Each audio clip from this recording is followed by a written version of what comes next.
Mung này có mấy company vi bằng mệt vài những buồn sang khắp in tới lên có mấy càng đúng hàng là diệt lê rõ về có lần chặt Việt Nam nhiều màu tức lệ có pi bằng pro cái nhà mạng pro hem lê trong mong chặt tạch ngao biru có nhố hàng là vi băng hàng là còn ngăn lũ ta đã buồn mệt vài xăm trâu ra này nhắm pa lại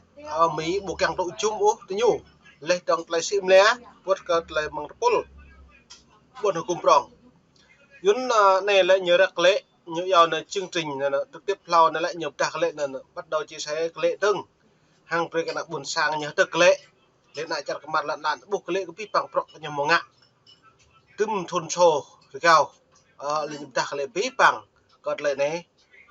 vừa này lại mà cái chữ thôn pro này chít nick còn anh lệ hiểu có lệ của na Việt Nam này hàng lệ pi bằng cái chặt được nhau đừng hàng lệ tu vừa tôi sẽ thôn xô nữa ini ikat mek ke main dah rup dari ibu rup belon ni berapa?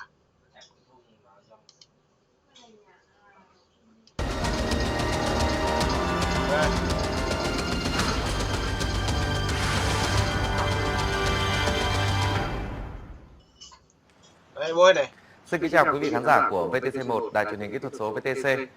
Kính thưa quý vị, sau 25 năm bình thường hóa, quan hệ Việt Nam và Hoa Kỳ đã trở thành đối tác toàn diện của nhau. Giờ nó mà giờ cao thuộc lòng mặt hôn lệ chỉ bị bằng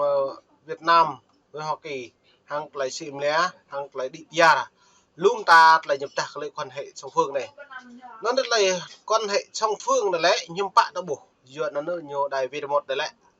kỹ thuật số CPC nó lại tạc lệ là nhiệt lệ buộc nhiều tạc lệ tôm cùng cái việc bằng rõ lâu cỡ nhiều đằng kèm trước nhiều bằng lại tiếp bằng lại nâng bóng hoạn lệ trong bằng lấy sang chung prong buồn cùng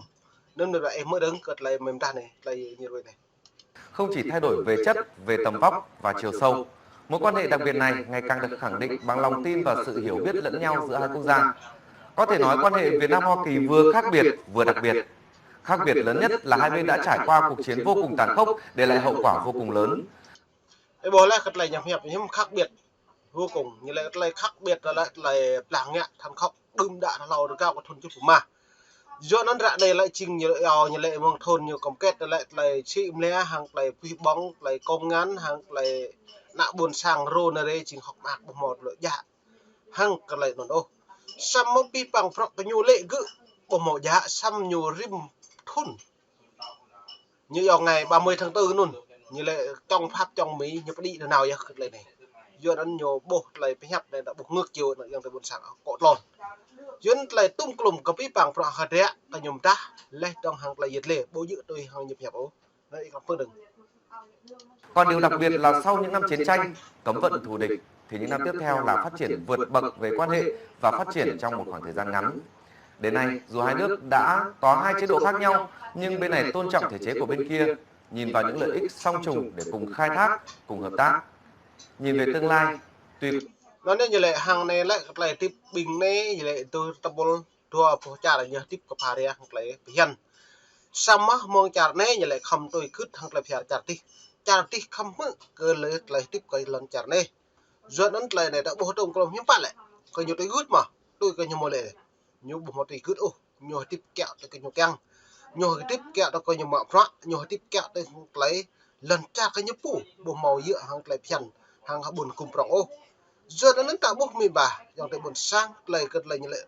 kèng tôi cướp này hiếm bạn lệ ta buộc nhiều một tôi cướp sam ta cất lời cướp nhiều con ông nhớ lợi dụng cái chàng mỹ đối giờ đang bốc cất lời đấy á hàng lời đang kèng chứ lệ đang tống mất nhiều bằng pool biến cho sạt lệ dần bè dân sách đen CPC giờ nó mở click mùng lên lên nó hiếm bạn nạ buồn sang rầm cái nằm nhú màu lại đi kia tấm mở lại xịm nè một ta lê con ngăn nhiều càng phải mạng rắc hàng lấy xịm nè vật nem như sĩ cha đang tôi giúp mà một này là chụp chứ tự nhủ vừa ta hàng lấy đảng cộng sản Việt Nam buộc một cướp lấy phiền các nạm nửa vật mang nó hàng lấy phiền cây cờ hàng lấy đáo lấy phi bằng để nuôi đấy cảm ơn được. còn nhiều thách thức nhưng nhiều người vẫn tin rằng cả Việt Nam lẫn Hoa Kỳ sẽ tận dụng được các cơ hội vàng để nâng tầm mối quan hệ cũng như sức ảnh hưởng của nhau trên trường quốc tế. Câu chuyện quan hệ Việt Nam Hoa Kỳ vừa khác biệt và đặc biệt như thế nào? Vì sao trải qua đầy đủ các cung bậc thăng trầm từ chiến tranh, thù địch, cấm vận đến hòa giải, thì nay lại đạt đến sự tin cậy và phát triển vượt trên kỳ vọng. Nội dung này sẽ được chúng tôi đi sâu phân tích trong chương trình bình luận ngày hôm nay với sự tham gia của hai vị khách mời, Đại sứ Lê Văn Bằng, ông. Giờ đây bố đại sứ Lê Văn Bằng đã lại pi bằng pro người nhầm ta hàng lại là chun, rọn về hàng lại bình khắp pi bằng khả năng buồn sang, lại thằng lú từ buồn lần chạm cần. Duyên lần chạm cần hiếm bạn đặc bố là cái xem lăng bình nhồi được xem hẳn này làm đa, tươm lại mở pro, lại thằng đứng đi biạt lại,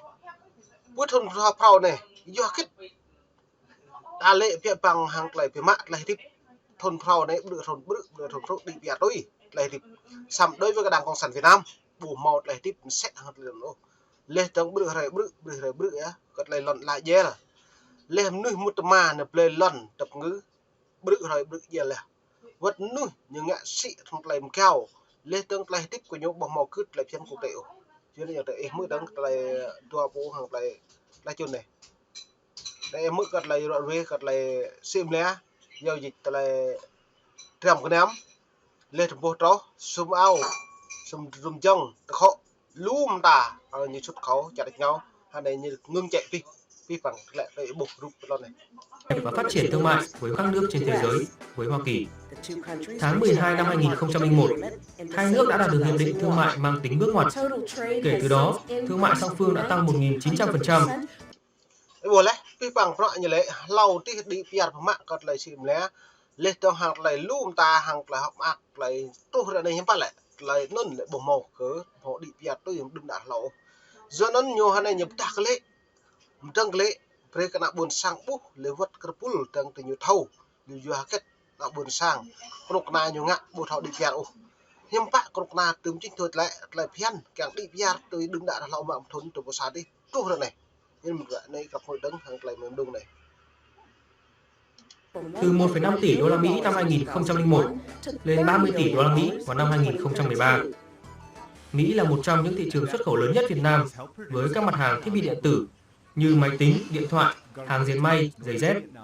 Còn hàng Mỹ nhập khẩu về Việt Nam chủ yếu là mạch điện tử, kim loại, rau củ quả và hàng dệt may. Nó nên từ Việt Nam, hạ này lại đừng đã ra lầu đi bằng màu cất nhiều xuất khẩu chặt địch ngáo, bình lấy hàng hóa, bình trầm cái năm, bình xuống bao chút, lệch từ khẩu, lệch tu, lu, trầm cái năm còn đừng. Lê thằng Mỹ hiếm gật xuất khẩu chặt Việt Nam, lê trong hàng lấy máy móc hàng điện tử. Với Việt Nam xuất khẩu chặt Mỹ lù vất bình lấy vô trò. Lấy hàng hóa số báo lùm tả. Vất có là bình máy móc này đi, đối với chặt Mỹ sản xuất cái với yếu cái lần trị này lần chặt Việt Nam. Với Việt Nam gất trị, Việt Nam ấy lù. Đây, cà phê, tiêu. Lê trong lù, trầm cái năm còn đừng. Hàng lấy đạp xoay đây đi. Xuất khẩu nó chặt được nhau lù lo đừng giờ nó với tàu một thôn lau thì đi với thôn này không bạn ngân ta gặp mức tại nhờ lê rồi đi cật lại đi việt này nhưng bởi cật lại chỉnh. Việt Nam gia nhập Tổ chức Thương mại Thế giới WTO vào tháng 1 năm 2007 và tuyên bố mối quan hệ thương mại bình thường vĩnh viễn với Hoa Kỳ. Ê bố này thôn đồ bố chúc nhiều mút thương mại tự do về cái WTO này với cái WTO này hiếp bạn lại cơ đã lại này xin biết bằng năng yuan pe về cái HO bên lề đường đối lệ chứng chính thức hàng lại sim lẽ hàng lại xịt nick hàng lại chặt lại non bộ mẫu cái năng lại nhú nhiều mày tăng thêm nhiều đôi như này gặp lăng lại mà ta này từng đã gắn kết thêm nền kinh tế giữa hai nước. Không những thế, hai nước cũng xích lại gần nhau hơn trên khía cạnh văn hóa giáo dục. Năm 2001, chứng kiến làn sóng sinh viên Việt Nam đầu tiên sang Mỹ du học, việc thành lập Đại học Fulbright là một bước làm nên lịch sử.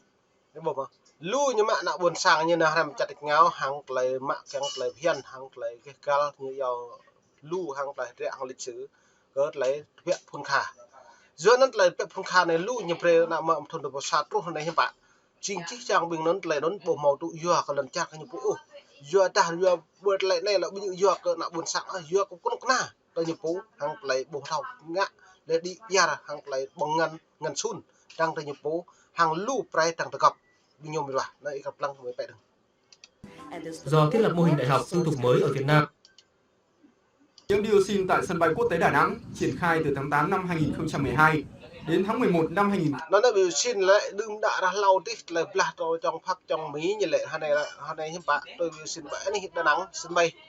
hai này như quét tí bằng phật lệ từng khư trùng pi lòn nấn với cả buồn sang hàng lại học lệ từng prak lệ từng cái tục tung những tỷ bên đô la là với các đồng Việt Nam rạ này đừng pi bằng phật rất tổng nhiều kẹng Việt Mỹ lại như kẹng nước la đó mất đòm được cái nôn hiếm bạn lại đã buộc mì lệ mày khư trùng pi lệ lệ prak mới bồi thường pi lệ với kẹng lại la đấy bạn nhớ năm rồi nó mùa này học vì mùa này mới đang cật lại bị đít đây mình đã 2018 là một cột mốc quan trọng trong quan hệ song phương giữa hai chính phủ Việt Nam, Hoa Kỳ. Dự án đã xử lý thành công hơn 90.000 mét khối đất chấm tích ô nhiễm bằng phương pháp khử hấp thụ nhiệt và cô lập. Giờ nó mùa này học vì mùa này bên đã bạn đi bập lại bị khập lăng cật lại Việt Nam hàng lại một đại chặt đánh nhau nhiều rung răng hàng lại đằng càng lui hi nhố hàng lại tiếp mình lại sự mẹ cặp trái mông cái lần chặt cái nhục nên ta cặp lăng lần chặt ở Việt Nam lại những thao được bự đã đây như truy